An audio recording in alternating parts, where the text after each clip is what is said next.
Ecclesiastes chapter 2. I said to myself, "Come now, I will test you with pleasure to find out what is good." But that also proved to be meaningless. Laughter, I said, is madness. And what does pleasure accomplish? I tried cheering myself with wine and embracing folly, my mind still guiding me with wisdom.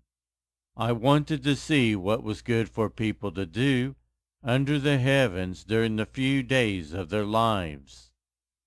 I undertook great projects. I built houses for myself and planted vineyards. I made gardens and parks and planted all kinds of fruit trees in them. I made reservoirs to water groves of flourishing trees. I bought male and female slaves and had other slaves who were born in my house. I also owned more herds and flocks than anyone in Jerusalem before me.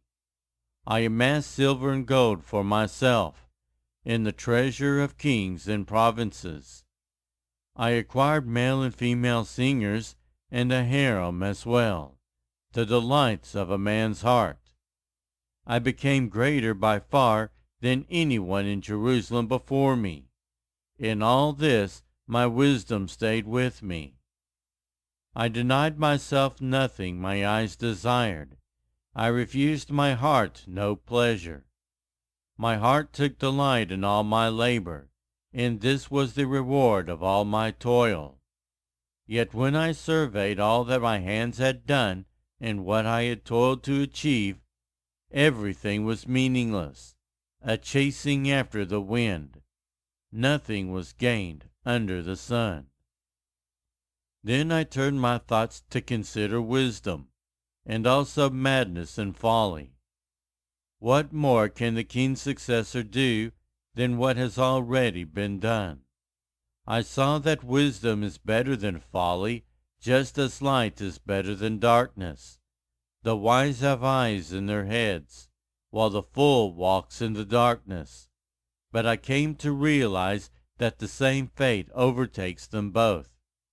Then I said to myself, the fate of the fool will overtake me also. What then do I gain by being wise? I said to myself, this too is meaningless. For the wise, like the fool, will not be long remembered. The days have already come when both have been forgotten.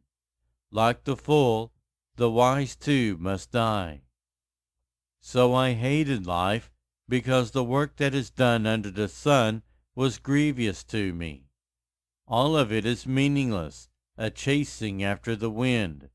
I hated all the things I had toiled for under the sun, because I must leave them to the one who comes after me. And who knows whether that person will be wise or foolish?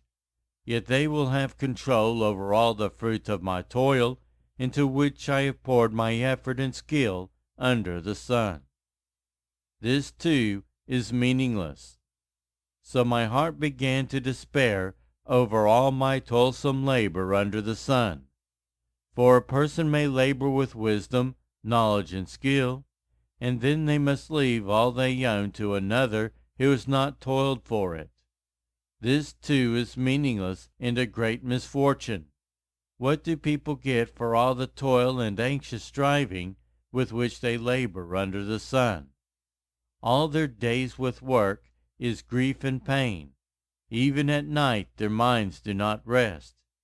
This too is meaningless. A person can do nothing better than to eat and drink and find satisfaction in their own toil. This too, I see, is from the hand of God, for without him who can eat and find enjoyment? To the person who pleases him, God gives wisdom, knowledge, and happiness. But to the sinner he gives the task of gathering and storing up wealth to hand it over to the one who pleases God.